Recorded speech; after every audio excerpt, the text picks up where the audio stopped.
Okay, I'm ready. So I guess we'll go left of the scale, right?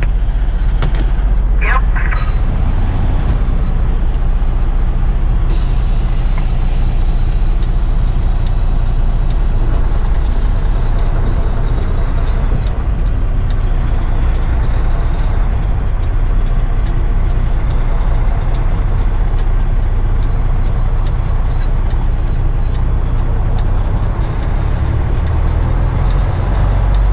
I'm using the same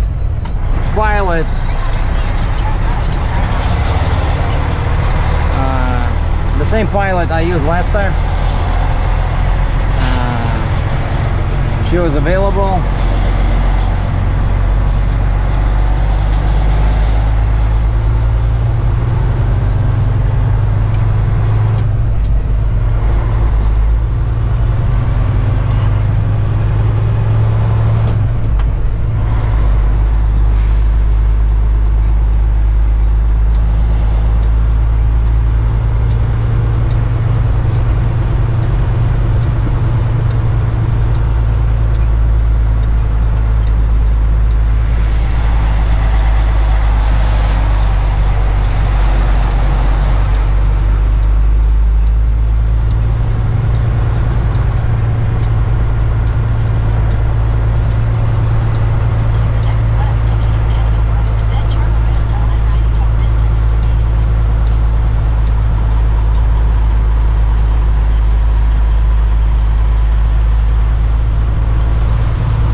Stop here at the end of the ramp.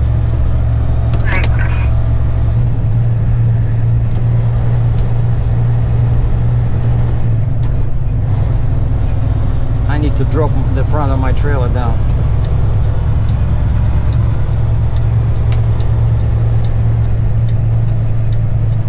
Continue on I-94 east for 94 kilometers.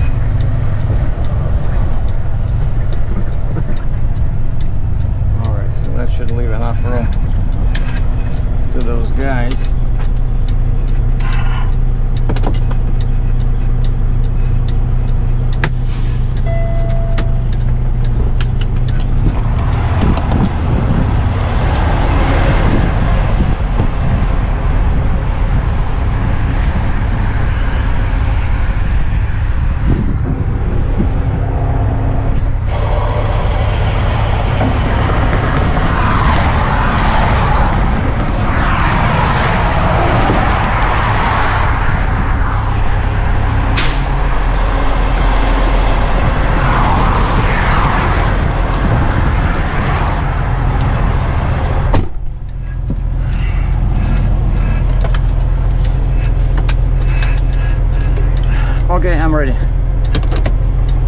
like they all moved over for us.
This is I-94 East.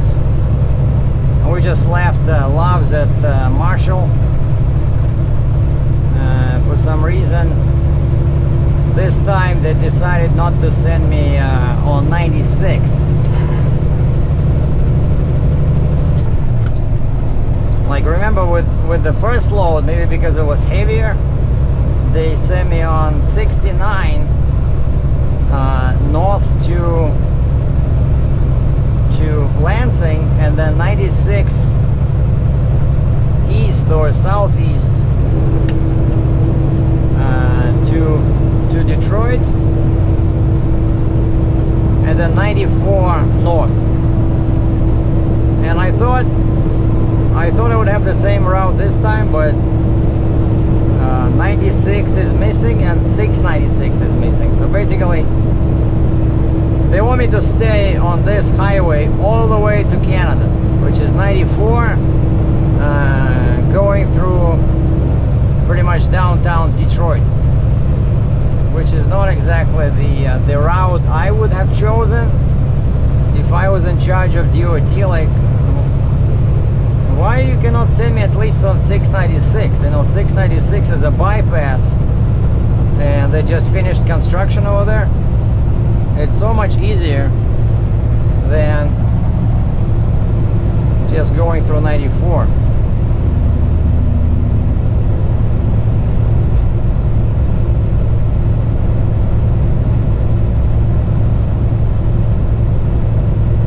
So now once again it's a race against time, because the sun set.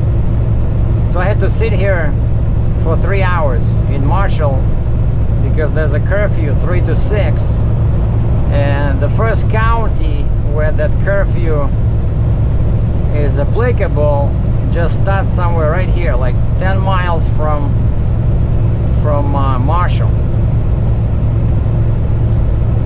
And so we spent 3 hours over there, and the sunset in Port Huron is at 8:45, 8:45, and this time I can drive till 9:15, 30 minutes after the sunset. So I got 3 hours and 15 minutes to do 234 kilometers, which is 140 miles.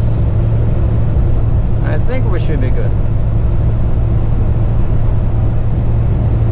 And then the plan is to cross into Canada tomorrow morning, and the consignee told us having some issues with the crane, and they cannot unload me first thing in the morning. So my agent says, don't rush, don't hurry, because he says the crane will only be ready at lunchtime, and that puts a small monkey wrench in my plans to visit the Jeep manufacturer's plant tomorrow, because unloading can take 2-3 hours. And so let's say we're done at 3, and the plant is 2.5 hours away. So if we finish at 3, I'm not gonna have time to be there. But I think I'll go. I will still leave, and I'll just stop somewhere at a rest area north of Toronto, so this way I can be at the plant first thing tomorrow morning, like a Thursday, right? Thursday, first thing tomorrow morning, I will be at the Jeep's plant, and I hope we can reach some kind of an agreement. And after that, I'm driving north to drop off the booster. And Temisco says their intention is to make sure that this booster can be used in a 2+2 configuration. And I was afraid that I'll have to stick to 3+1, but the engineer from Temisco says no, we're gonna fix that, and you'll be able to run 2+2 as long as the rest of the booster is strong enough, like the part that did not break. So I said, so I'm pretty sure that one, there's nothing wrong with that one. So because the metal over there is much thicker.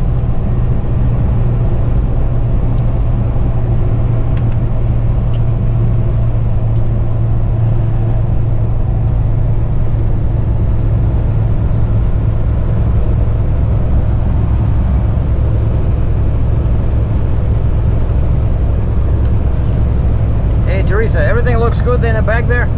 Yep, looks good. Okay, thank you. Okay. Yeah, and this time, you know, of course there's 40 channels, right? There's 41 channels you can choose, but the typical one is 19, and that one, of course, it's always busy. People are swearing, people are preaching religion, you know, so you don't want to use that one when you're communicating with your pilot. And I usually use the day of the month. Like today is 4th of August, and so I told Teresa, I said, let's use 4. But when we tried channel 4, there was a lot of static, and I tried 5, the next one, and it was much cleaner. And so I called her on 4, and I said, let's go up 1. And so now we're on channel 5.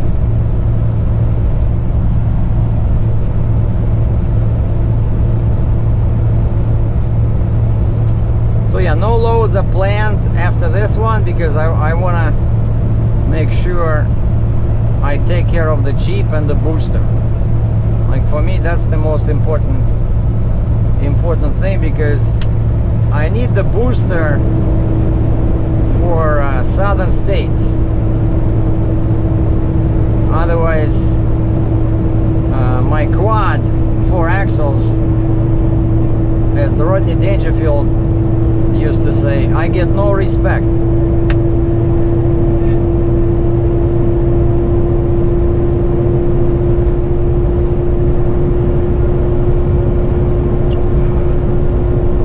And by the way, Indiana, I remember from the permit, I was looking up things yesterday online.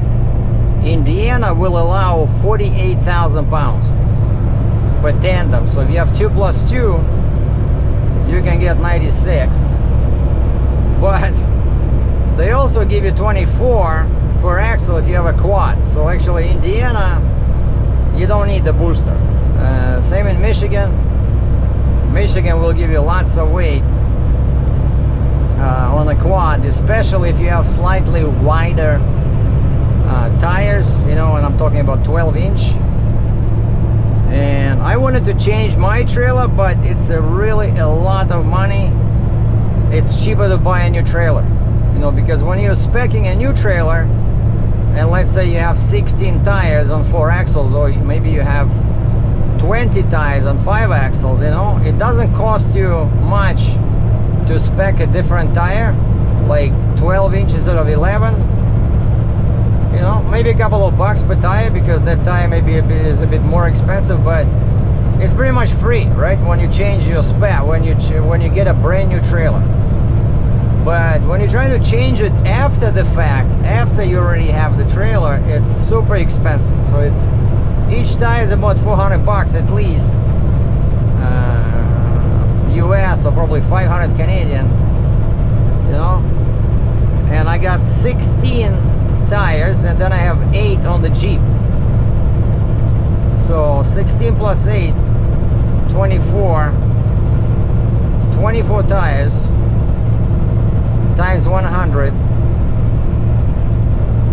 2400 times 4, so basically 10,000 bucks, you know. And of course I can sell the Jeep's tires privately, because they're pretty good, so probably can get 150, 200 bucks for them, maybe 150 for 8, so that'll be 1,000. But the rear tires on the trailer, they're pretty worn out, like still legal, but the tread is, you know, I know the tire place will just give me like 50 bucks. So 16 tires, you get 50 bucks per tire. So what is it? $800. All right, so too expensive. So like I said, if I keep this trailer, and the chances are, you know, I will be keeping this trailer, so I'll just take care of the deck. I want to get a longer deck, but I also want to get a lower deck. So, and I'll talk to Temisco about this, because they can build a replacement deck, no problem. But that's, of course, is slightly more money than tires. Like a new deck for this trailer will be about 32,000 Canadian. Basically 32,000 Canadian, but you get a brand new deck. So it's kind of like, you know, half of your trailer is brand new now. You know, brand new ramps, brand new outriggers, brand new floor, right? And those are the parts that take the like most abuse.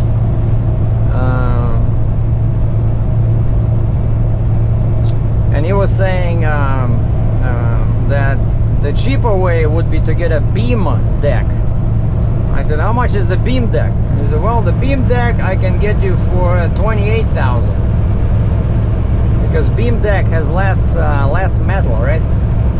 So it's just the two big beams in the middle, and beam deck would be cool as a second deck, you know, if you want to have like a spare deck. And in case you guys are not familiar with beam, so beam trailer, it's pretty much the same deck as what I have now, except there's no sides, right? It only has the center. It doesn't have any sides, and so they carry these huge timbers, 10 by 10, 12 by 12, and they put them next to the trailer, and then when they drive the machine, they drive it on the timbers, and then they put timbers on the deck, right? And then they raise the trailer, and then they remove those blocks from under the tracks, and they make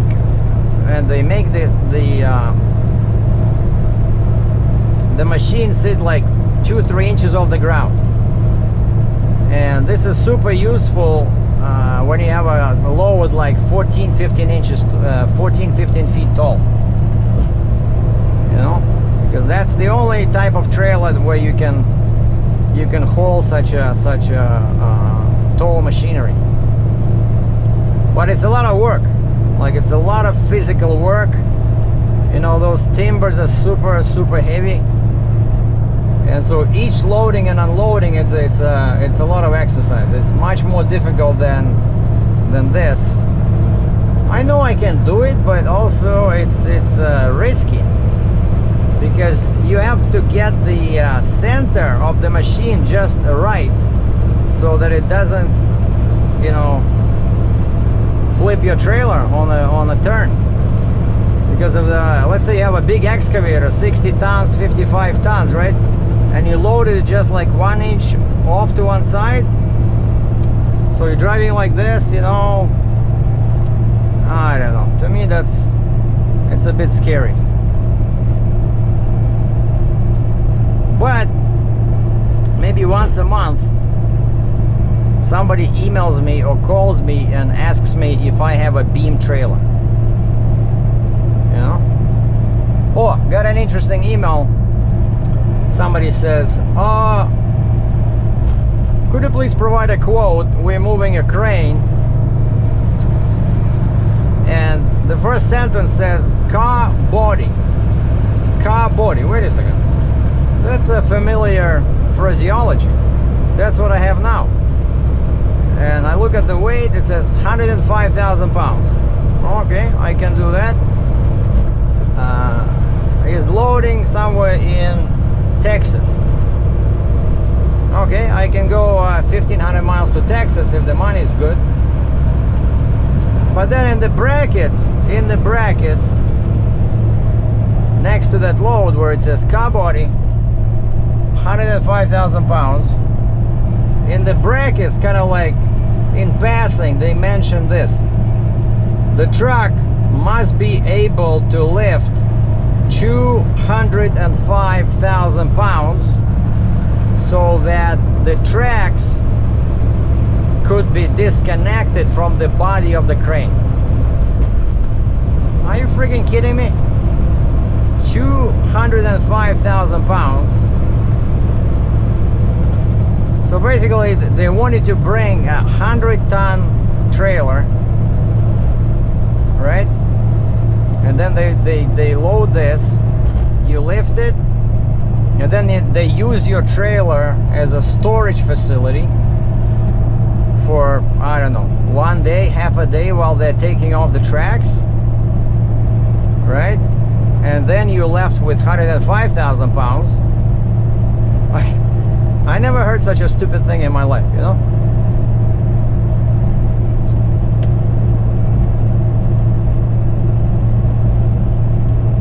Anyway, where's that scale? Somewhere around here there should be a scale. Just somewhere between Jackson and Ann Arbor, and quite often it's open. So I got my permit, I got my pilot, so we should be good if it's open. But they can always find some fault, right? As I always say, and then people in the industry know, all these inspection stations, it's part of the tax department, right? So every state, when you look at the Department of Transportation or Ministry of Transportation, it's part of the revenue, you know, Ministry of Finance, right? So it has everything to do with money and very little to do with safety.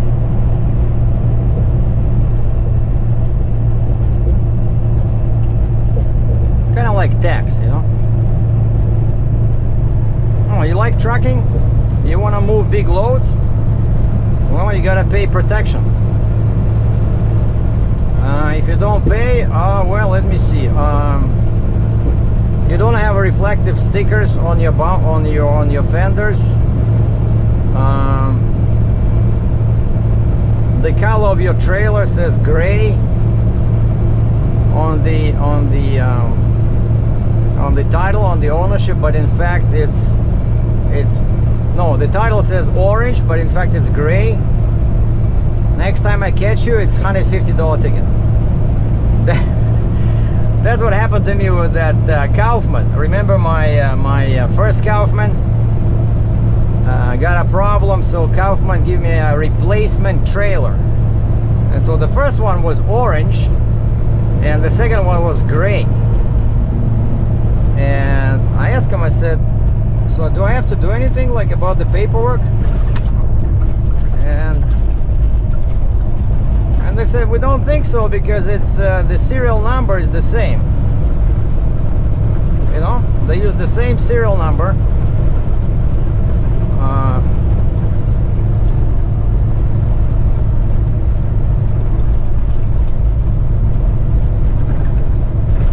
And then I go, like probably 6 months later, I go through a scale in Ontario, and the guy is looking super hard, trying to find something, right? And he finds it. He finds the color. The color is wrong. So very, very good detail. Very good attention to detail. Huh?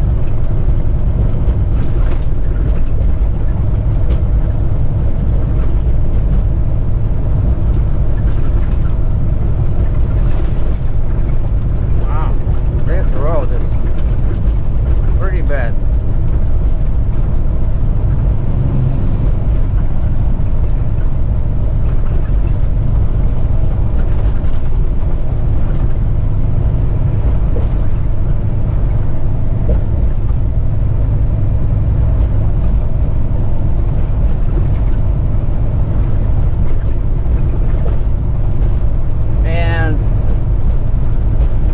Quote from Fontaine, right? I asked him for like at least give me an idea how much it would cost to get that 60-ton, the new model that they say is 3+2 compliant, right? So they send me the numbers.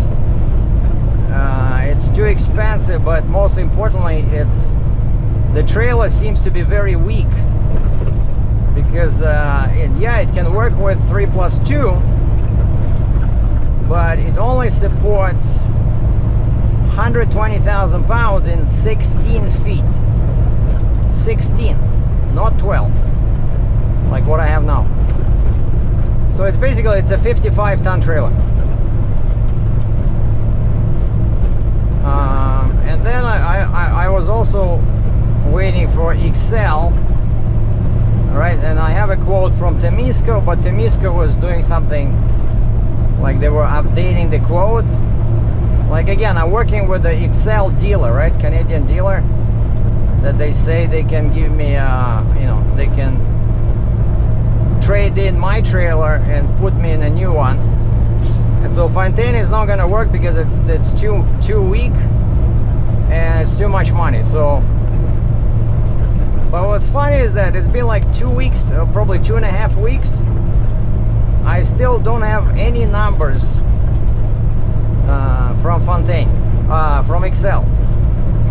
And I asked him, I said, why is it taking so long? Like, how you guys expect to sell trailers if you cannot tell people how much they cost, right?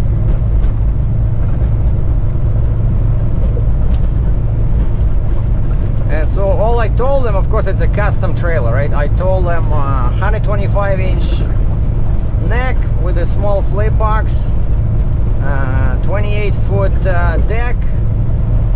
I said make it drop side rail and 5-foot deck insert and 5 axles in the back, 3+2 with a booster.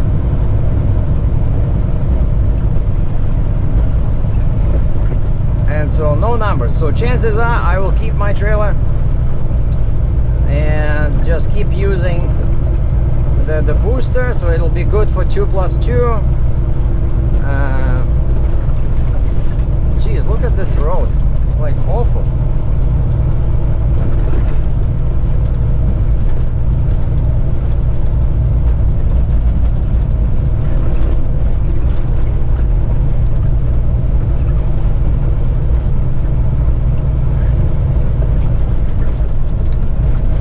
Teresa, do you remember where the scale is?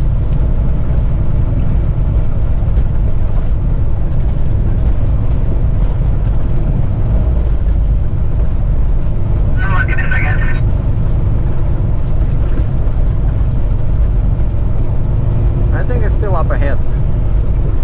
Yeah, it's up ahead. It's by Grass Lake.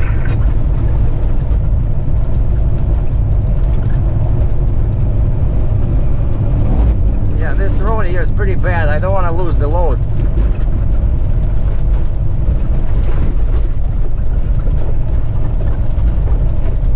18 miles to the scale.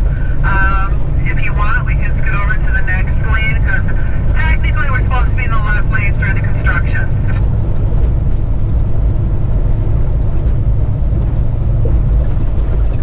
I mean, like trucks. I didn't see, like, usually they put a sign like all trucks go in this lane. There used to be, I know there is for the other side, but there used to be one for this side also. Yeah, the left lane looks much better. So you think it'll be okay if we go in the left lane?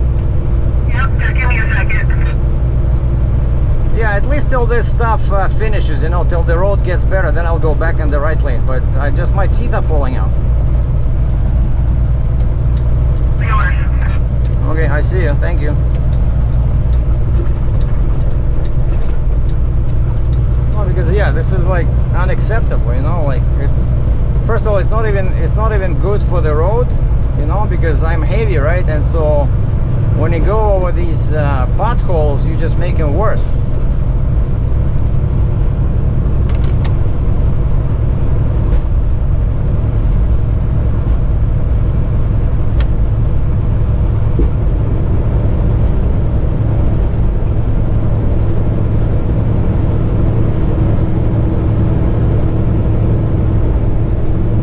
But of course, the most important thing is, so yeah, deliver this load with no problems and get paid,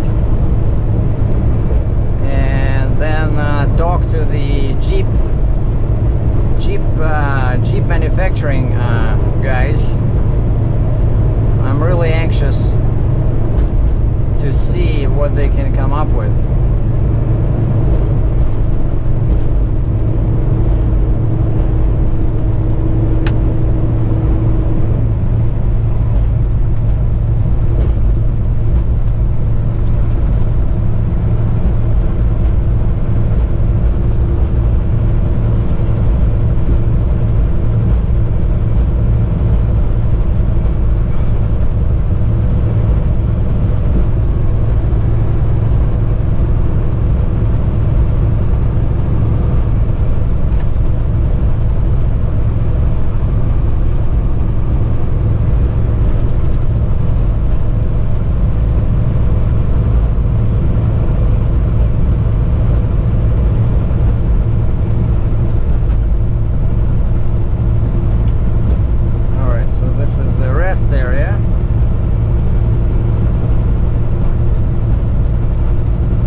Still much worse than this one. But it's a good thing that I'm not, I'm like, I got my permit with 10 feet wide, but I'm probably like 9. It's barely sticking out over the edges of the trailer.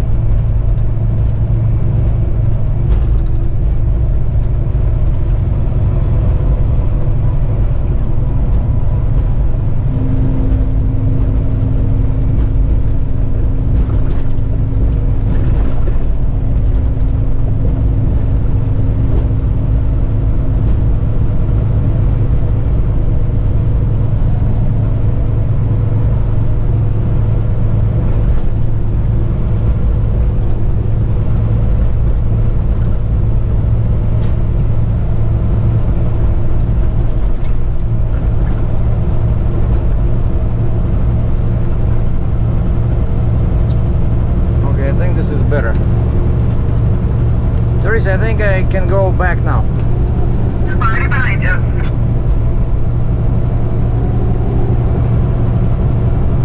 Yeah, this road here is much better. Yeah, they just redid all this not that long ago.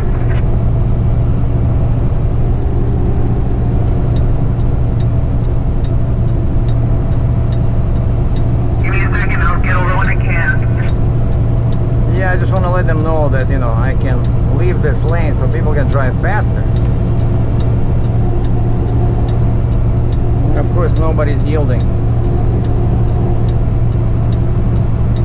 To the gray Silverado, it's all yours.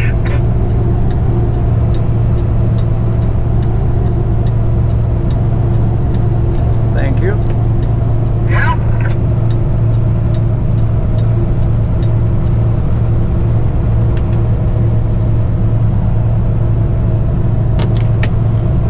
All right. Things are looking up. Oh, I think I still have coffee. Oh, perfect.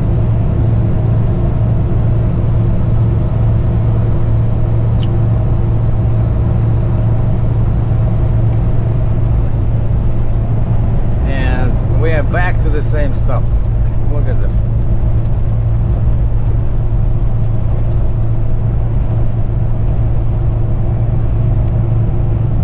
Patch after patch.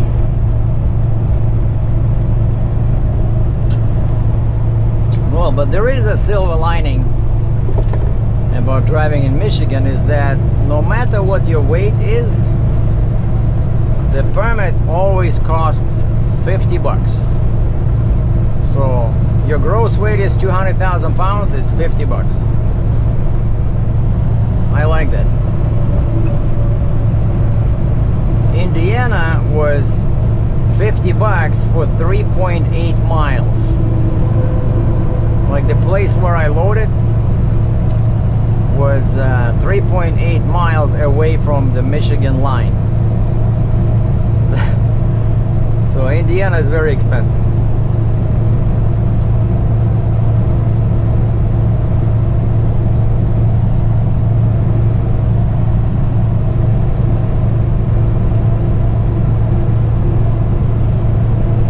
So what is this? I think it's Jackson.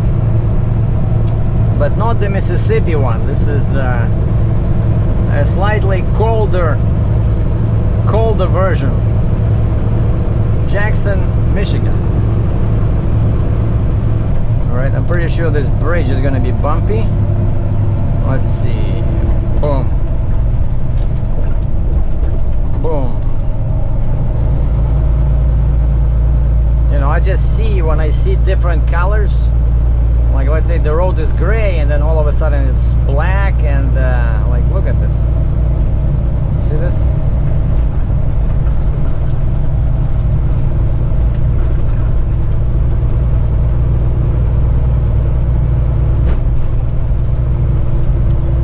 Yeah, it definitely helps to have a pilot. When you're slow, when you know your rig is super long.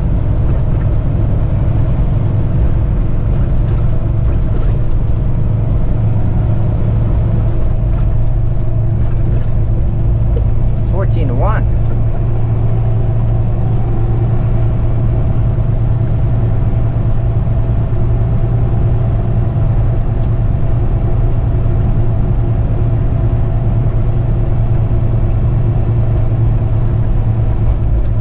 And so time now is 6:30. So at least I hope that by the time I reach Detroit, traffic will be less crazy than normal.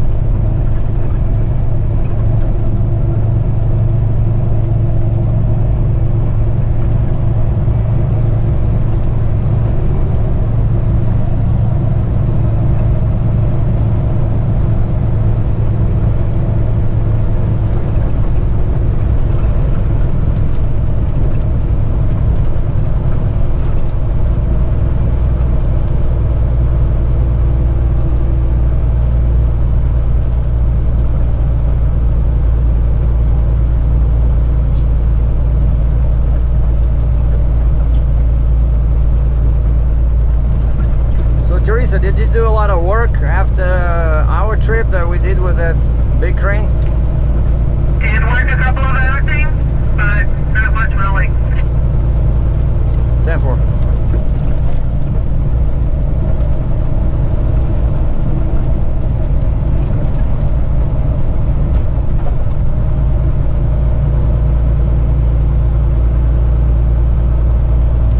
See, she was telling me that when I was looking for a pilot in Illinois, it was very difficult. Everybody was busy. And I found her because she's in Kalamazoo, right? And she was telling me that Hang on, I got a red truck coming up on us. Right.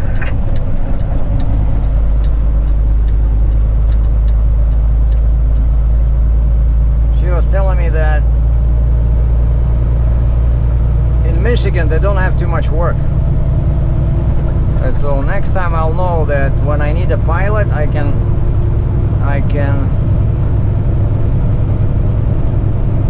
call somebody in Michigan, and they might be willing to come out and escort me.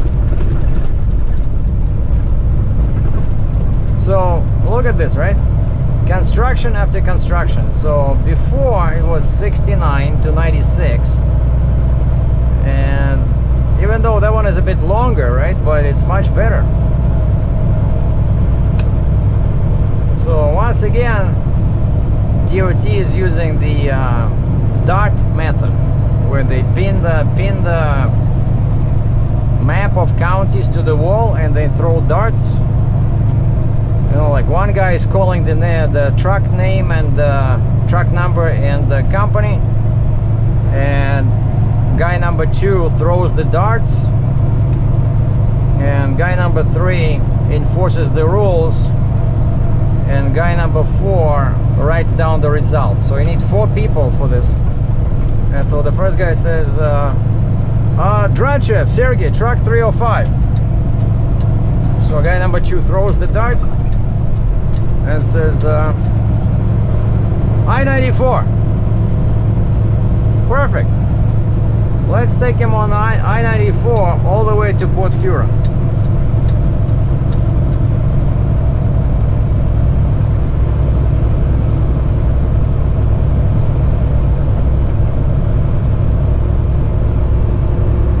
Alright, are we past Jackson yet? Yeah. So наступна зупинка Ann Arbor. Next stop, Ann Arbor.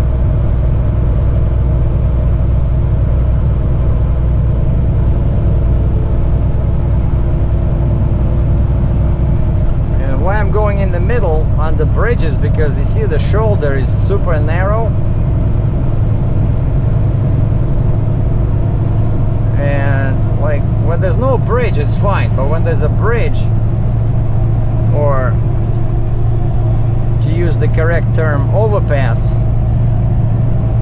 I feel like we're coming up to another one, so now I have to start looking for the opening in the left again.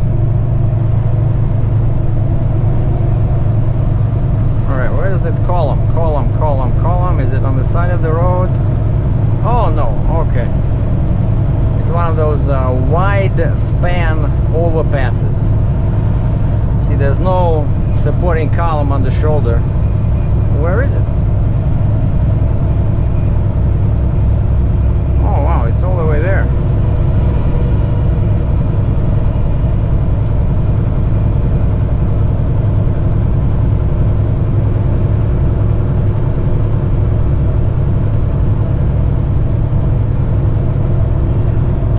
So yeah, the truck is dirty.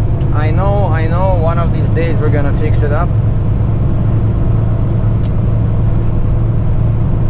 But I've been super busy, right? I waited for permit for 10 days, there was no time.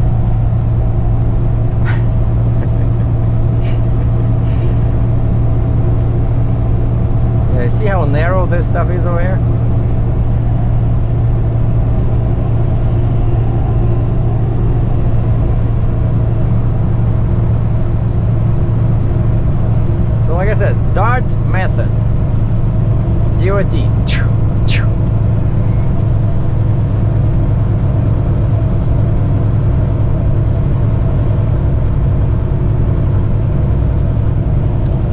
keep rolling till we hit the scale, because chances are it's gonna be open.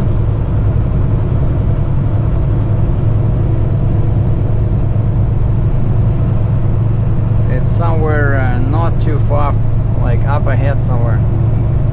There's one scale on one side and one scale on this side.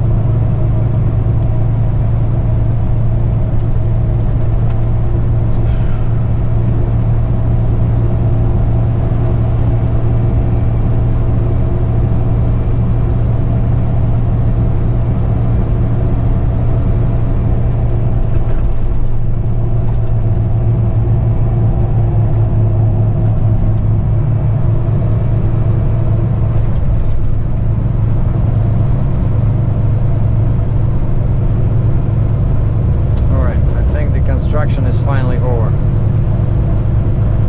Cool. Yeah, this now I can relax a little bit. Oh wow, check this out. The yellow thing is still on the trailer. Huh.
За туманом и за запахом тайги.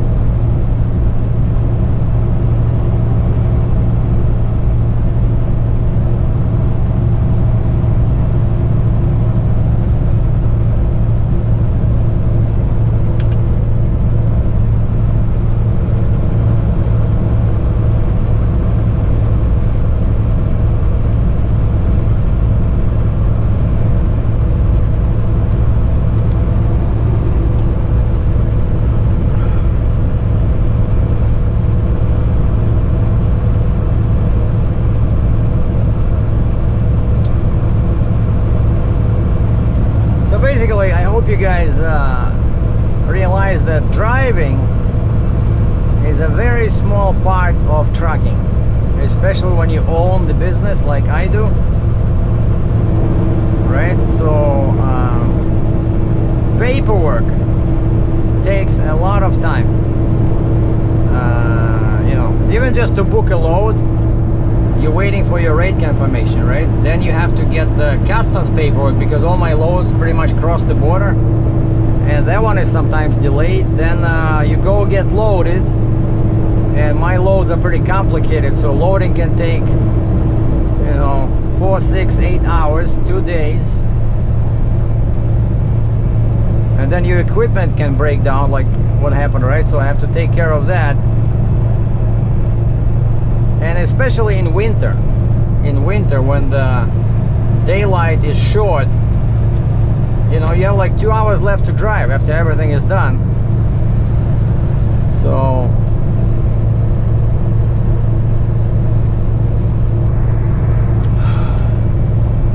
trucking, it's much more than just driving.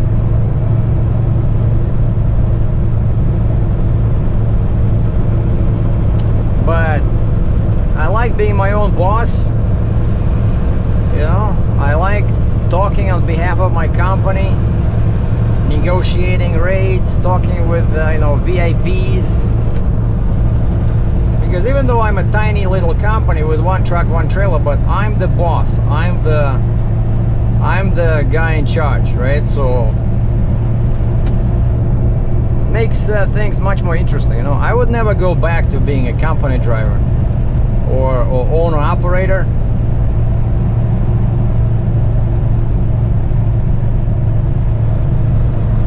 You don't necessarily make more money, right? Because when you are owner operator, like there's a dedicated dispatch, and let's say if they don't cheat and they pay you what they owe you, dedicated dispatcher can keep you maybe busier, right?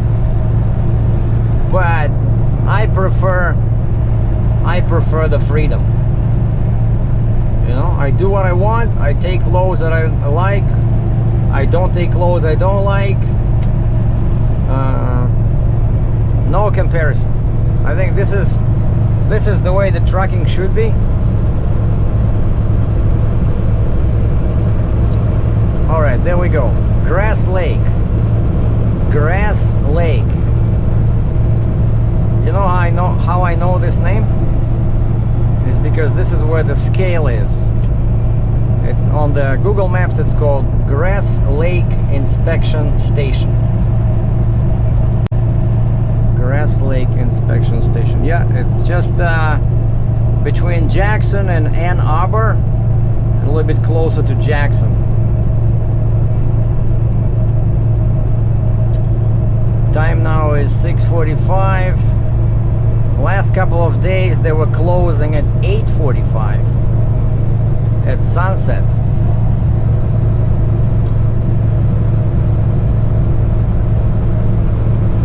So we'll see. And so this is the last scale in Michigan for me on this route. And then there's 2 scales in Ontario, between the border and the delivery spot. Okay, you see the green sign on the overpass says weigh station 1.25 miles. All right, flashing light on the roof off.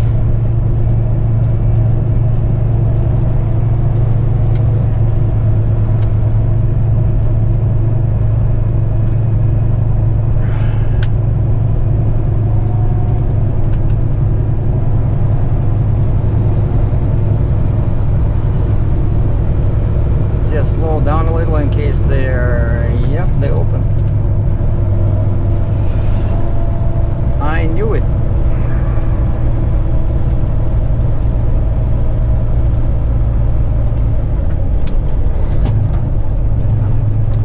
So we're gonna stop the video here, and I'll tell you what happened, and then we'll do this plus unloading tomorrow. Thanks for watching.